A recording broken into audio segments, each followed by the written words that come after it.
And welcome back to Love Your Food. This week we're doing a recipe for beef satay, which is an amazing Thai dish. It's actually quite easy. But first I'd like to remind everyone that we have an affiliate link with Chef's Temp. If you need a kitchen thermometer or meat probe, please check out the link in the description below and use code LOVEYOURFOOD on checkout for 15% off your order. We also have a Patreon, and I'll put a link in the description below for that as well. But in the meantime, let's take a look at our ingredients. So we've got some beef, we've got blade steak, skirt also works well for this, some lemongrass, some soy sauce, some neutral cooking oil, some fish sauce, some cumin and some coriander, some brown sugar, an onion, some ginger, some turmeric, some garlic, and a dried hot chili pepper. So we're going to start by getting our spices ready. Now you can toast these before if you like. We're not going to do that. We're just going to get these into our spice grinder. They're going to get toasted when they hit the grill as well. So we're just going to use them to impart flavor for now. And everything about the beef satay really sort of hinges on the marinade, which is what we're making right now. So we're going to get a small little knob of ginger here and get the skin off of it. And then we're just going to chop it up. Now we're going to put all of these ingredients into the mixer cup and hit them with the stick blender just to make them all nice and smooth. Now, of course, you're going to need some liquid for that, and that's going to come at the very end. So it doesn't have to be, perfect right now. It doesn't have to look really nicely, perfectly diced or anything. So in goes the sugar, in goes the ginger, in goes our ground spices.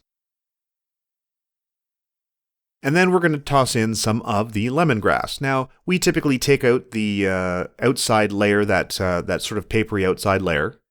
And then we're going to chop it into fairly small pieces. Again, we're going to hit this with the stick blender, so it doesn't have to be super, super small.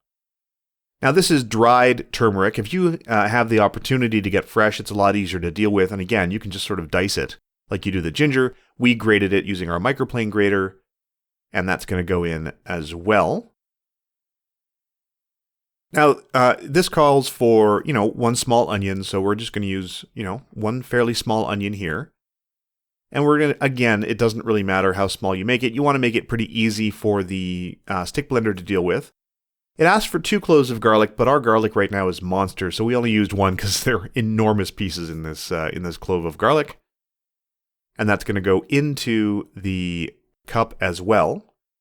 And then in goes our liquid. Now this is going to help everything blend together. So in goes the neutral cooking oil. And we're just using canola for that. And after that, we're going to add in our soy sauce. And following that is going to be the fish sauce, which is a standby for so many different Thai dishes. And it adds a really excellent flavor. So in goes the fish sauce.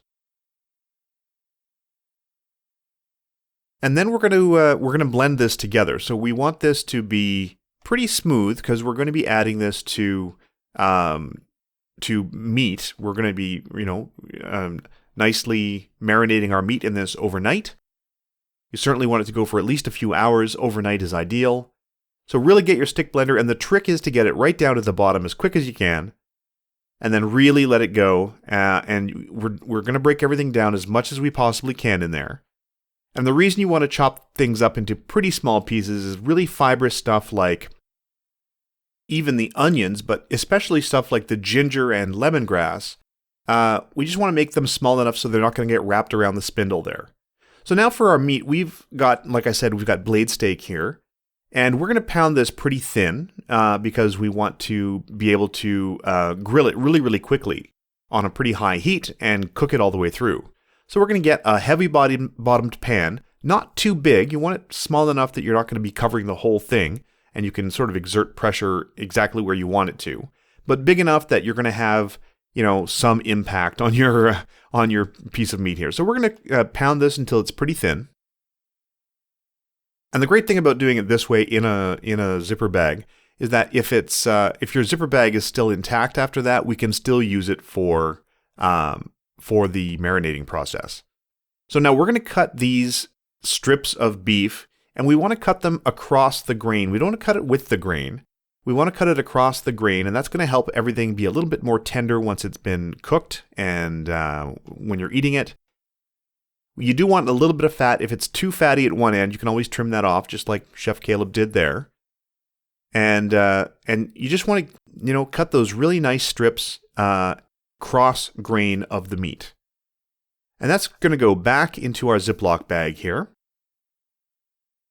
And like I said, we tested the bag. We, filled it with air and made sure it still had a seal and everything, and it did, so it was fine. We could use it again. And then we're going to add in all of that amazing marinade. So that's going to go into the bag. And you can really, when you're adding that, you really get those amazing aromas in there. The lemongrass and the turmeric, the onion, the garlic, all those great sauces as well. It's fantastic. And we're just going to, mush that around until we've got good contact with all of those nice strips of beef in there. And once you've got that, this is just going to go into the fridge, and it's going to rest for at least a couple of hours overnight, being ideal for this. So we're just going to let that marinate, and then when we're ready to cook, we've got our little Lodge cast iron hibachi here, and we are going to pop that on a really, really hot grill. You can see it starts sizzling right away. And we're not going to wipe off that marinade. It's going to stay on there. It might get a little dark, but it really adds an amazing flavor, actually. Those nice charred spices and everything adds a really amazing flavor to this. And that's really all as far as the cooking goes. We just want to cook them really, really quick on a very high heat. And satay is typically served with a peanut sauce. We're going to serve it with the ajad we made last week, which came out really, really well as a mango salad that will be our recipe next week. So stay tuned for that one. And that's it. That's the whole thing. Really, really delicious. Quite simple. I mean, it's getting that marinade put together, and then afterwards, it's very, very quick after that. If you like this recipe, please do like and subscribe. And if you have any recipes you'd like to see Chef Caleb try on the channel, please let us know in the comments below. Thank you to our patrons over on Patreon. I'll put a link in the description below for that as well. And remember to love your food.